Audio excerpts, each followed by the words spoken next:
It's Friday, the 16th of February 2024. Welcome to the Fast 5 Business News by Fear and Greed, where we give you the top 5 business stories you need to know in just 5 minutes. I'm Michael Thompson, and good morning, Sean Aylmer. Good morning, Michael. Sean, we have 5 massive stories to get through today, so we're going to have to work hard to cram it all into 5 minutes. Let's get going. Story number 1, the Australian unemployment rate has jumped to 4.1% after almost no jobs growth last month. And the January figure was on the back of a 63,000 drop in employment the prior month. The January number is a little unreliable, according to the Bureau of Statistics, so it's better to look at the trend over 3 months. It's flat. At 4.1%, the unemployment rate is at its highest level in 2 years. Hours worked were lower for the third month in a row. Participation still remains pretty high. Fair to say the heat's come out of the employment market, though it's still pretty good. Now, some of the forward indicators actually look like the unemployment rate will rise in coming months. It's all in line with official forecasts, which suggests the rate will hit about 4.5% sometime this year. Sean, was this result worse than expected? And I suppose the follow-up question, if I can ask you two here, was what does it mean then for interest rates?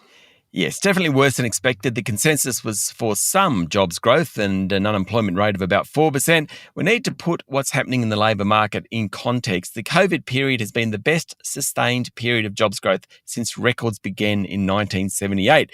We've had more people looking for a job, more migration and much higher interest rates. Now the economy's slowing, the unemployment rate is creeping up. That's what's supposed to happen. In terms of future interest rate decisions, yesterday's number supports the view that the next move in rates will be down. Good news. At the margin, it supports the view that the rate cut should be the middle of the year rather than the end of the year, but only at the margin. Okay, moving on to story number 2 now. Growth in mobile phone, international and infrastructure services has helped Telstra boost profits by 12%, though it seems things aren't looking as good for its enterprise division, which provides services to businesses.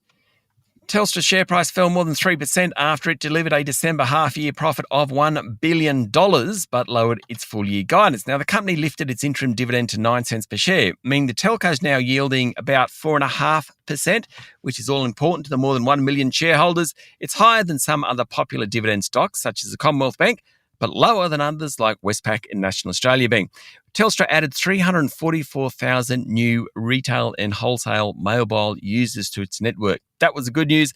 Bad news came from the fixed enterprise business, where profit tumbled. Chief Executive Vicky Brady said Telstra aims to become an AI-fueled organisation and is using the technology to automatically detect and resolve faults, particularly in its fixed services business. Story number 3, Australia's biggest conglomerate, Wesfarmers, announced a 3% jump in earnings, helped by higher sales at Bunnings, that would probably be from this household, and Kmart, also actually from this household. It's a tale of two sides at Wesfarmers. The retailers did pretty well, but the chemicals, energy and fertilisers unit suffered, with its lithium business particularly hampered. Sales at Kmart jumped nearly 8%, though turnover at Target was down about 5%. Bunnings sales were up 2%. That's you, Michael.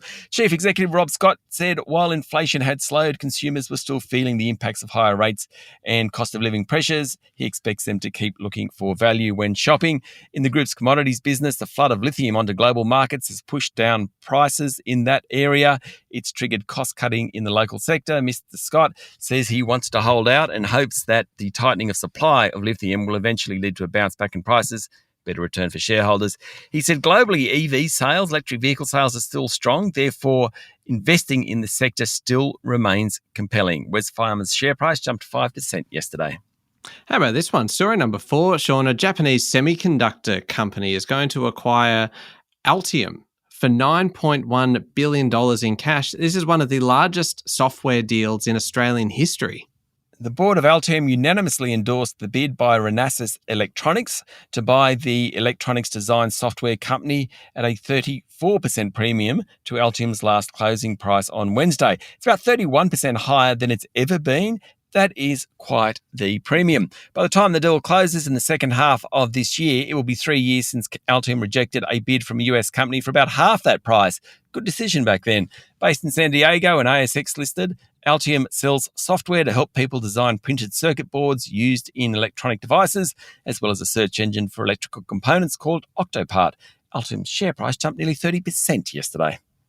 Finally, Sean, story number 5. This could be one of the great stories of the year. A typo, an extra zero in an earnings report of Lyft in the US sent the rideshare group's share price up 67%.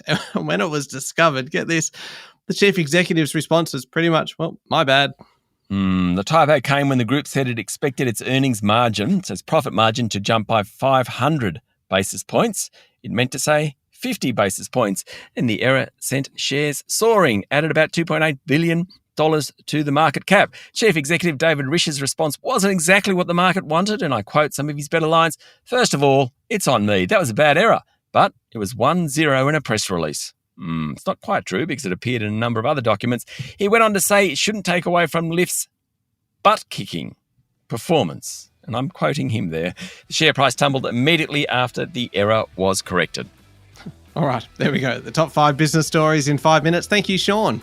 Thank you, Michael. It's Friday, the 16th of February, 2024. Remember to hit follow on the podcast, and if 5 minutes isn't enough, you can find our longer daily show called Fear and Greed Business News, wherever you listen to podcasts. I'm Michael Thompson, and that was the Fast 5 Business News by Fear and Greed.